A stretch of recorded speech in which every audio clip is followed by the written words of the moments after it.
Assalamualaikum warahmatullahi wabarakatuh.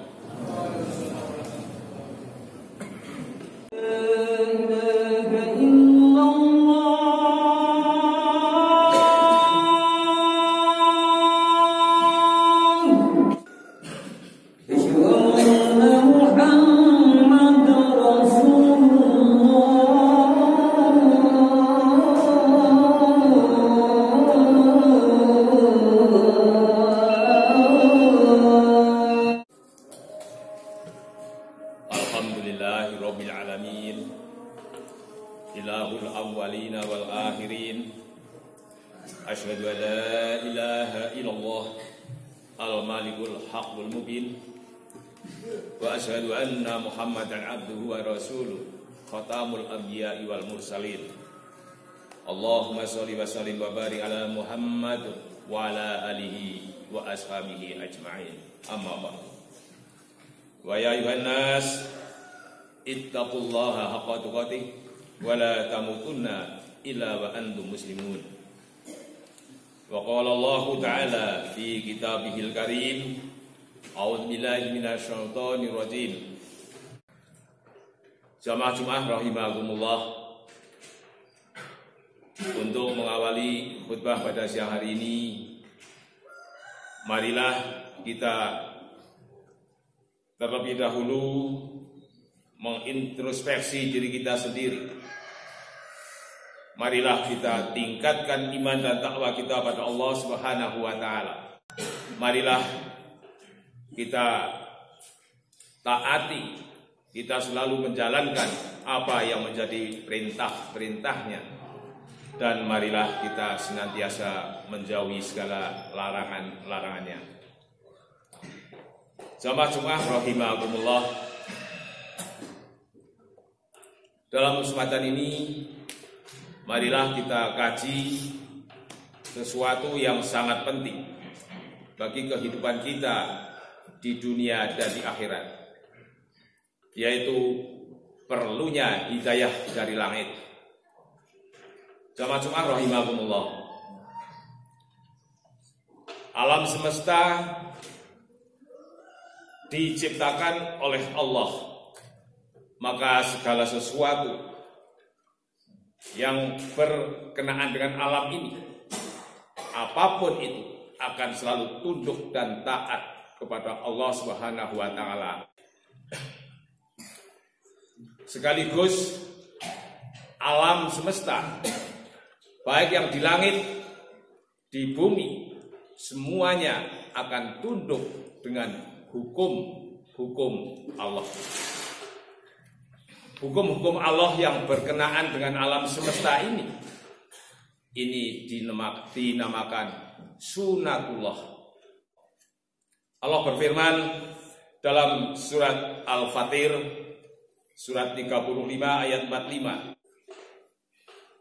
yang artinya, tetapi engkau tak akan menemukan perubahan dalam sunnahnya Allah, dan engkau tak akan menemukan penyimpangan dalam sunnahnya Allah.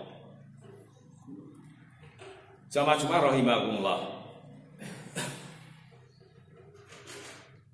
kalau kita merenung sedikit kebenaran ayat ini dibuktikan oleh ilmu pengetahuan yang sekarang ini betul-betul semakin modern, sangat jauh dengan ilmu pengetahuan 10 tahun yang lalu, apalagi 50 tahun yang lalu.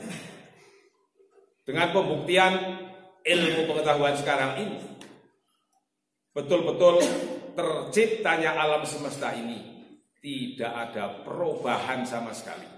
Perjalanan planet di langit, matahari, yang bermiliar-miliar bintang di langit, rembulan bumi, semuanya berjalan menurut ketentuan Allah. Seperti dalam surat Yasin dikatakan bahwa matahari berjalan di porosnya. Jamaah Jumat rahimakumullah. Begitupun kehidupan kita ini semuanya akan tahu tunduk dengan patuh hukum-hukum Allah. Kita lihat sedikit ketika alam semesta ini, khususnya bumi, kemarau yang terlalu panjang, ini bumi akan menjadi gersang. Kenapa? Karena antara bumi, air, dan langit ini betul-betul berhubungan erat satu sama lain. Ketika kemarau panjang, air akan lenyap dari bumi karena kekeringan. Maka ketika musim hujan datang, kemarau yang mungkin 5 bulan, 6 bulan, bahkan mungkin sampai 7 bulan akan lenyap sehari ketika air hujan turun dari langit.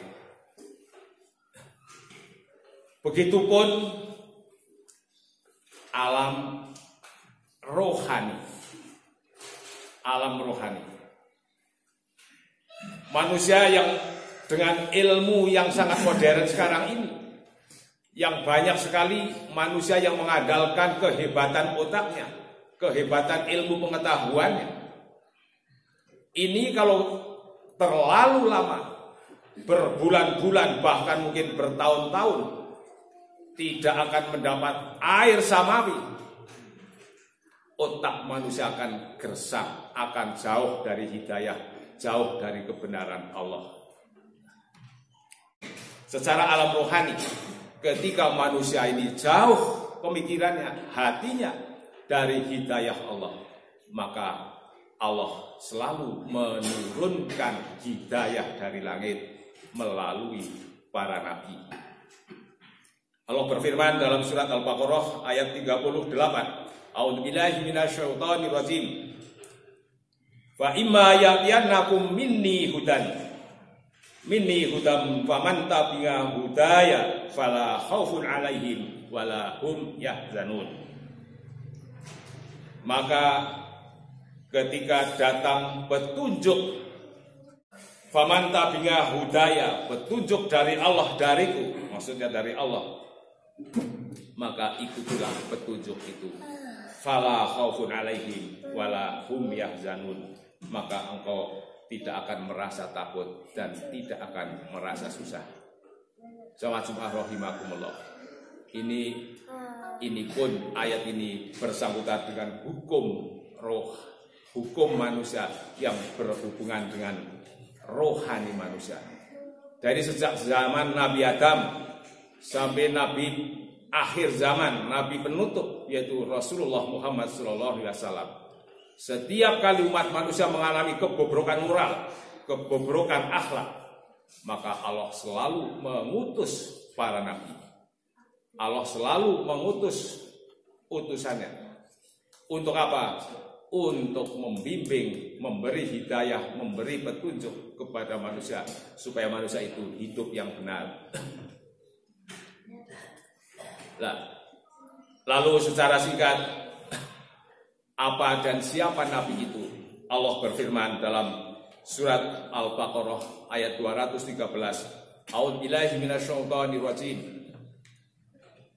Kana nasu ummatan wahidah faba'atsallahu nabiyyina mubasyirina wa mundirin wa anzala ma'ahumul kitaba bil haqqi liyahkuma bainan nasi fima talafu fi. Yang artinya manusia adalah umat yang satu. Maka Allah membangkitkan para nabi untuk memberi kabar gembira, mubasyirina wa mundirin, dan untuk menjadi juru ingat. Wa anzala ma'ahumul kitaba bil haqqi, dan diturunkan kepada mereka, kepada seluruh para nabi, kitab bil haqqi, dengan benar. Liyahkuma bainan nasi fima talafu fi, untuk mendamaikan, untuk menjembatani para manusia tentang apa yang mereka perselisihkan. Jamaah Jumat rahimakumullah. Ini pentingnya hidayah dari langit yang dibawa melalui para nabi. Setiap kali manusia mengalami kebobrokan, dari Nabi Nuh sampai Nabi Musa, Nabi Isa, sampai terakhir Nabi lokal terakhir Nabi Isa alaihi salam. Ini Allah lalu menurunkan Nabi yang sempurna, Nabi yang untuk menyempurnakan seluruh para Nabi, yang di dalam Al-Quran disebutkan bahwa seluruh bangsa telah kedatangan para Nabi. Cuma yang disebutkan dalam Al-Quran, Nabi itu ada 25. Tapi sebenarnya setiap bangsa, setiap umat telah kedatangan para Nabi. Sehingga mungkin berapa ribu Nabi kita tidak tahu.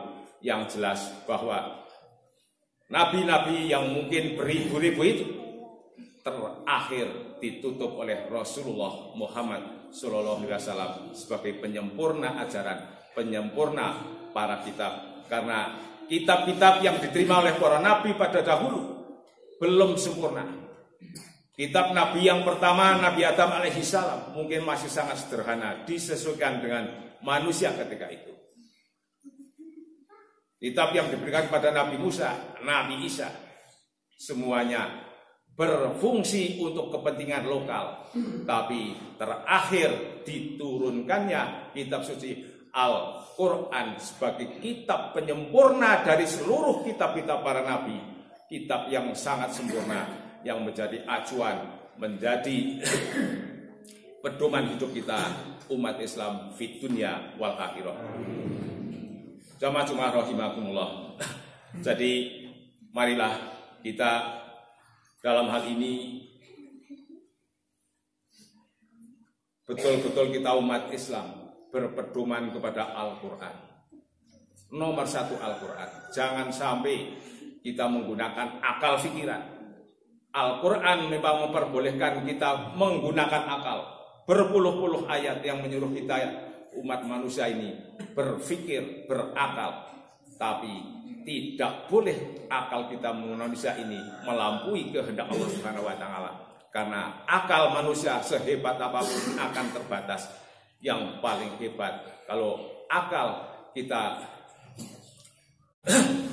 tuntun dengan kitab suci Al-Quran, maka pemikiran-pemikiran yang hebat kalau berdasarkan Al-Quran akan menuju kehidupan kita yang hebat, yang menuju kebahagiaan di dunia wal akhirah. Barakallahu li wa lakum fi kitabihil karim. Aqulu qouli hadza astaghfirullah li wa lakum wastaghfiruhu innahu huwal ghafurur rahim. Allahumma shalli wa sallim ala sayyidina Muhammad wa ala ali sayyidina Muhammad.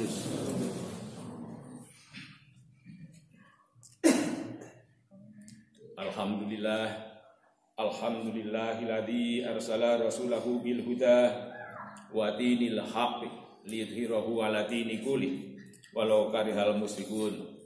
Asyhadu an la ilaha illallah wahdahu la syarika lah wa asyhadu anna Muhammadan abduhu wa rasuluh.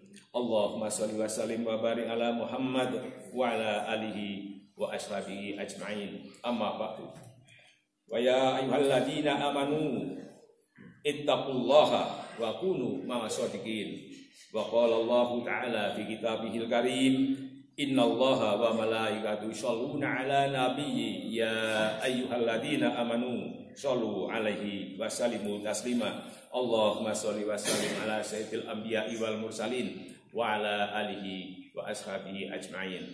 Allahumma fir lil muslimina wal muslimat wal mu'minina wal mu'minat al ahya'i minhum wal amwat. Rabbana faghfir lana dzunubana wa kaffir 'anna sayyi'atina wa tawaffana ma'al abrar.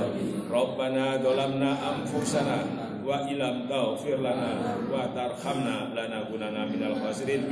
Rabbana atina fid dunya hasanah wa fil akhirati hasanah wa qina adzabannar. Walhamdulillahi rabbil alamin. Wala dzikrullahi akbar.